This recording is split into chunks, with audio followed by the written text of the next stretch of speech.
அன்பு, அறிவு. அன்பறிவு. தொடர்ச்சி 2. பிறந்தநாள் கொண்டாட்டங்களை கொண்டாடுகின்ற பொழுது இப்போதெல்லாம் பெரும்பாலான இடங்களில் கேக் வெட்டுகின்ற பரவலான பழக்கத்தை காண முடிகின்றது. அப்படி பிறந்தநாள் கொண்டாடுபவர் கேக்கை வெட்டுகின்ற பொழுது வேடிக்கைக்காக அவர் எதிர்பாராமலேயே சட்டென்று அவருடைய பின்னந்தலையில் கைகளை வைத்து அழுத்தி அவருடைய முகம் அந்த கேக்கில் புதையுமாறு ஓங்கி வேகமாக அழுத்தி அவர் முகமெல்லாம் அந்த இனிப்பும் கேக்கும் பூசிக்கொள்கின்ற ஒரு வேடிக்கையான காட்சியை காண்பதற்காக அருகில் இருக்கின்ற உறவினர்களோ அல்லது நண்பர்களோ எதிர்பாராமல் சட்டென்று கேக் வெட்டுபவரின் முகத்தை அந்த கேக்குக்குள் அழுத்தி விடுகிறார்கள். இதை கேக் வெட்டுபவர் எதிர்பார்ப்பதில்லை. இது அவருக்கு ஒரு எதிர்பாராத அதிர்ச்சி. ஆனால் அவரை சுற்றி இருக்கின்ற நண்பர்களோ உறவினர்களோ அப்படி அவரை செய்வது என்பது அன்பின் வெளிப்பாடு என்று நினைத்து மகிழ்கிறார்கள். ஆனால் அங்கு என்ன நடக்கிறது என்று தெரியுமா? தொடர்ச்சியான இதுபோன்ற பல சம்பவங்களில் நடந்த கெட்ட விஷயங்களை நேரில் கண்ட பிறகுதான் இந்த வார்த்தைகளை கூறுகிறேன். சட்டென்று எதிர்பாராமல் அந்த கேக்குக்குள் முகத்தை வைத்து அழுத்துகின்ற பொழுது ஒரு இடத்தில் அந்த கேக்குக்குள் இருக்கின்ற ஊசி போன்ற குச்சிகள் அந்த பிறந்தநாள் கொண்டாடுபவரின் கண்களில் செருகி பாய்ந்து அவரது கண்களையே குருடாக்கி விட்டது. அத்தோடு கண் போயிற்று. இனி வாழ்நாள் முழுவதும் அவர் குருடுதான். கேக்கில் அவருடைய தலையை வைத்து அழுத்தியவர் ஓஹோ என்று அந்த செயலை நினைத்து தன் அன்பை வெளிப்படுத்தி விட்டதாக நினைத்து சிரித்து கொண்டிருப்பார். அவருக்கு அப்படி கண் பறிபோக வேண்டும் என்ற எண்ணமெல்லாம் இல்லை. ஆனால் அன்பின் உணர்ச்சி வசப்பட்ட நிலையே அங்கே வேடிக்கையாக வெளிப்பட்டது. கொஞ்சம் கூட அறிவு இல்லாத செயல்.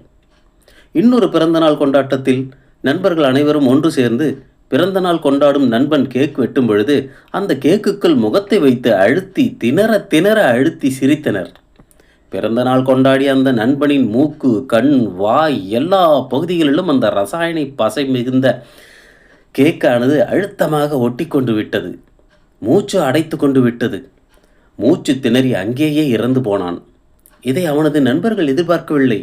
ஆனால் அவர்கள் தங்களுடைய நட்பின் அன்பை வெளிப்படுத்துகிறோம் என்று நினைத்து கொண்டு இவ்வாறு செயல்பட்டனர்.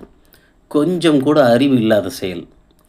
தான் திருமணம் செய்ய இருக்கின்ற பெண்ணின் பிறந்தநாள் விசேஷத்தில் ஒரு மணமகன் அந்த மணமகள் எதிர்பார்க்காத நேரத்தில் கேக்குக்குள் முகத்தை வைத்து அழுத்திவிட்டான். இதனால் நிலைகுலைந்து போன அந்த பிறந்தநாள் கொண்டாடிய பெண்ணின் அத்தனை ஒப்பனைகளும் அலங்காரங்களும் கலைந்து போய் இன்னும் அதிகமாக அதிர்ச்சிக்கு ஆளாகிவிட்டாள். இந்த நிலைக்கு ஆளாக்கி அந்த மணமகனே தன் திருமணத்திற்கு வேண்டவே வேண்டாம் என்று புறக்கணித்தே விட்டாள். கூடுதலாக அவன் மேலே நீதிமன்றத்திலே வழக்கு வேறு தொடுத்து விட்டாள். அந்த மணமகன் வேண்டுமென்றே தவறு ஏற்பட வேண்டும் என்று செய்யவில்லை. தான் திருமணம் செய்ய இருக்கின்ற பெண்மேல் இருக்கின்ற அன்பு என்று நினைத்து கொண்டு அறிவை ஒதுக்கிவிட்டு உணர்ச்சி வசப்பட்டு செய்ததன் காரணம் கொஞ்சம் கூட அறிவு இல்லாத செயல். பிள்ளைகளின் மேல் வைத்த அன்பு என்று நினைத்து கொண்டு தனது ஜாதி, சமுதாயம் இவற்றின் மேல் வைத்த பற்றை அன்பு என்று நினைத்து கொண்டு தன் பிள்ளைகளையே காவு வாங்குகின்ற சாதி வெறியர்களும் இருக்கிறார்கள். இதெல்லாம் சமூகம் ஜாதியின் மேல் வைத்த அன்பு, அறிவில்லாத அன்பு, அழிவுக்கு வழிவகுக்கும் அன்பு. தன் தேசம் நன்றாக இருக்க வேண்டும், தன் தேசத்து மக்கள் வசதி வாய்ப்புகளுடன் இருக்க வேண்டும், தான் பாதுகாப்பாக இருக்க வேண்டும் என்று பிற தேசங்களின் மேல் படையெடுத்து போர் செய்து வேறு பிரதேசத்தில் இருக்கின்ற மக்களை அழிக்கின்றார்களே. இதையெல்லாம் தன் நாட்டின் மீது வைத்த நாட்டுப்பற்று என்னும் அன்பு என்றுதான் காரணப்படுத்துகிறார்கள். இதைவிட வேறு என்ன கொடுமை இருக்க முடியும்? இந்த இடத்தில் நாட்டுப்பற்று என்பது கூட நாட்டின் மேல் வைத்த அன்புதான். இப்படி செயல்பட்டால் இது கூட ஒரு வகையில் முட்டாள்தனம்தான். உண்மையான அன்பு என்னும் நாட்டுப்பற்றானது நமது மக்களின் நலத்தில் மட்டுமே அக்கறை செலுத்த வேண்டுமே தவிர பிற மக்களை கொன்று ஒழிக்கின்ற படுபாதக செயல்களுக்கு வழிவகுப்பதன் மூலம் அன்பு காட்டுகிறேன் என்று மார்தட்டி கொள்ளக்கூடாது. பல குடும்பங்களில் பெண் பிள்ளைகளை கட்டி கொடுத்து விட்டு அந்த பிள்ளைகளின் மேல் அன்பு செலுத்துகிறேன் என்று ஓயாமல் அவர்களுக்கு தவறான ஆலோசனை வழங்குகின்ற பெற்றோர்கள் இருக்கிறார்கள். இதனால் புகுந்த இடத்தில் அந்த பெண் பிள்ளைகள் சரியாக பொருந்தி போகாமல் அங்கே எப்போதும் குற்றம் குறைகளையே கண்டுகொண்டு பின்னாளில் குடும்பத்தில் பெரிய பிரிவுகள் உண்டாகி அந்த தவறாக வழிநடத்திய பெற்றோர்களுடனேயே வந்து தங்கிவிடுகிறார்கள். பல பெற்றோர்கள் தங்கள் பிள்ளை மனம் கஷ்டப்படும் என்பதால், தன் பிள்ளை என்பதால் அவர்கள் புகைப்பிடித்தாலோ மது அருந்தினாலோ அல்லது வேறு ஏதேனும் தவறான வழிகளில் நடந்து சென்றாலோ அறிவு என்னும் நெறி கொண்டு திருத்தாமல் அன்பு என்னும் முட்டாள்தனத்திற்கு அடிபணிந்து அப்படியே அவர்களை எந்த கேள்வியும் கேட்காமல் விட்டுவிடுகிறார்கள். இறுதியில் அந்த பிள்ளைகள் கெட்டு குட்டிச்சுவராகிறார்கள். அப்போது அந்த பெற்றோர்கள் நினைத்து கொள்கிறார்கள் தாங்கள் மிகவும் அன்பு வைத்தது தவறு இல்லை என்று. அப்படிப்பட்ட அன்பு வைத்து அவர்களை கெடுத்து குட்டிச்சுவராக்குவதற்கு அத்தகைய அன்பை செலுத்தாமல் இருப்பதே நல்லது. பிள்ளைகள் தவறு செய்கின்ற பொழுது அன்பை காட்டுவதை விட அறிவை முன்னிலைப்படுத்தி அறிவோடு இணைந்து அன்பை காட்டுவதே மிகவும் சிறந்தது. அப்போது பிள்ளைகளிடம் உணர்ச்சி வசப்பட்ட நிலையில் நடந்து கொள்ளாமல் தெளிவாக எதிர்காலத்தை நோக்கி திட்டமிட்ட சிந்தனையுடன் தான் நடந்து கொள்ள வேண்டும். ஒரு மனிதர் தனது மகன் தகாத பழக்கங்களுடன் இருப்பதைக் கண்டு அவனை திருத்துவதற்காக மிகவும் கண்டிப்பான மாணவர்கள் விடுதியில் சேர்த்து விட்டார். இதனால் அவரது மனைவிக்கு தன் பிள்ளையை பிரிந்து செல்கின்றோமே என்ற மிகப்பெரிய வருத்தம். வேண்டாம் என்று கூறினார். தெளிவும் தீர்க்கமும் கொண்ட அவனுடைய தந்தை அவன் மேல் வைத்த அன்பினாலேயே இப்படி செய்கிறேன் என்பதை தன் மனைவிக்கு விளக்கி கூறினார். பின்னாளில் அந்த மாணவன் எத்தகைய தவறான பழக்கங்களும் இல்லாமல் படிப்பில் நன்றாக தேறி வாழ்வில் உயர்ந்த நிலைக்கு ஆளானார். அன்பு என்னும் பெயரை கொண்டு பிள்ளையை சரியாக சீர்திருத்தாத பெற்றோர்களால் பிள்ளைகளின் வாழ்க்கை கெடுகிறதே அன்றி சிறப்பாவதே இல்லை.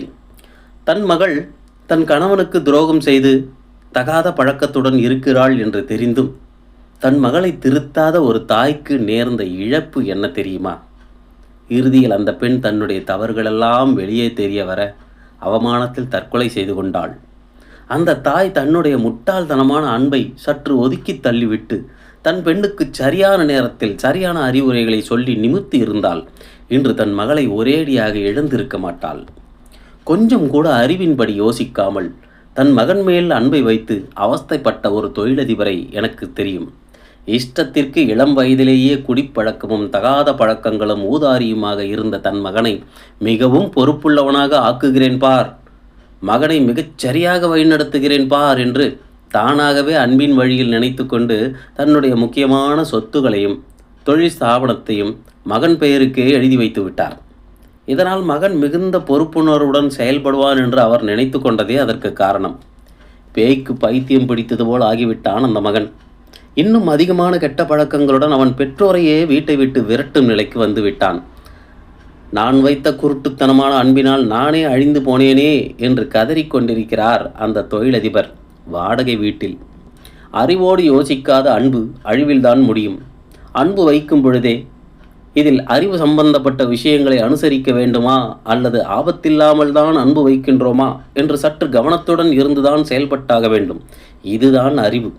சீர்தூக்கி பார்க்கின்ற செயலே அறிவின் இயல்பு என்பதால் இந்த அறிவானது எப்போதும் யாரையும் சரித்து விடுவதில்லை. அன்பும் அறிவும் செயல்படுகின்ற நிலை என்பது மனிதர்களின் சராசரி பொருளாதார குடும்ப வாழ்வியல் சார்ந்தவை மட்டுமே அல்ல. இவை தேசங்கள் தாண்டி ஒட்டுமொத்த உலகம் சார்ந்த பொருளியல் வாழ்வு சம்பந்தமானதும் கூட. இதனை புரிந்து கொள்கின்ற பொழுது அன்பு அறிவை புறக்கணிக்காது. மாறாக அறிவானது அன்பின் வெற்றிக்காகவே பாடுபடும். ஒரு விஷயத்தில் இறுதி நிலையை அடைவதற்கான மார்க்கங்கள் பல இருக்கின்றன.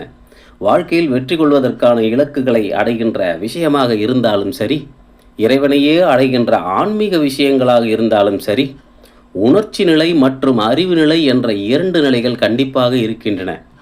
இறைவனை அடைவதற்கான மார்க்கங்கள் பல கூறப்படுகின்றன. மனிதனுடைய புழக்கத்தில் இருக்கின்ற பல்வேறு விதமான மதங்கள் பல்வேறு விதமான வழிகளையும் இவை போதிக்கின்றன. இவற்றில் பல சட்டங்களாகவும் போதிக்கப்படுகின்றன. இவற்றில் பல உணர்ச்சி நிலை சார்ந்த அன்பின் வழியாகவும் போதிக்கப்படுகின்றன. சட்டங்கள் ரீதியாக போதிக்கப்படுகின்றவையெல்லாம் மனம் சார்ந்த நெகிழ்ச்சியுடன் சம்பந்தப்பட்ட ஆன்மீகத்திற்கு பொருந்திவிடும் என்று சொல்லிவிட முடியாது. அதே சமயத்தில் மனதின் நெகிழ்ச்சி சார்ந்த அன்பின் தன்மையினாலேயே மட்டுமே இறைமையின் முழு தத்துவத்தையும் புரிந்து கொள்ள இயலாது என்பதும் உண்மை. கண்ணில் பார்க்கின்ற ஸ்தூல பொருட்கள் ஒவ்வொன்றிற்கும் காரணங்கள் இருக்கின்றன. செய்கின்ற செயலுக்கு தக்க விளைவுகளை இவை தருகின்றன என்பதுதான் இங்கே நடைமுறை இயற்பியல். இந்த இயற்கை தன்மையை பற்றி தெளிவாக கூறுவதே அறிவு. அடுத்து என்ன இருக்கிறது, அடுத்து என்ன இருக்கிறது என்று தேடல் கொண்ட ஆராய்ச்சிகளின் இறுதியில் ஆண்டவனை அறிவதும் சாத்தியமாக நிகழக்கூடிய ஒன்றுதான். உணர்ச்சி வசப்பட்ட நிலைகளில் ஆண்டவனை தேடுவதும் நடைமுறை சாத்தியங்களில் ஒன்று என்றாலும் அறிவின் தன்மையை புறக்கணிக்கின்ற உணர்ச்சி நிலைகள் என்பவை முட்டாள்தனமாகவும் பிறருக்கு துன்பம் வழங்குபவையாகவும் முடிந்து விடுகின்ற பொழுது அத்தகைய அன்பின் வழிநிலையை முழுமையான ஆன்மீகம் என்று ஏற்றுக்கொள்ள இயலாது.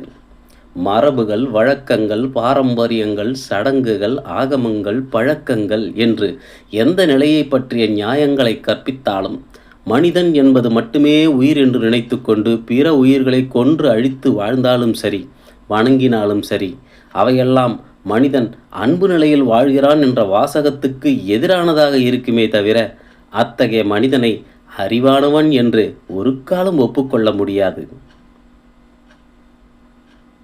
தொடர்ச்சி 2 நிறைவுற்றது. தொடர்ச்சி 3 தொடரும்.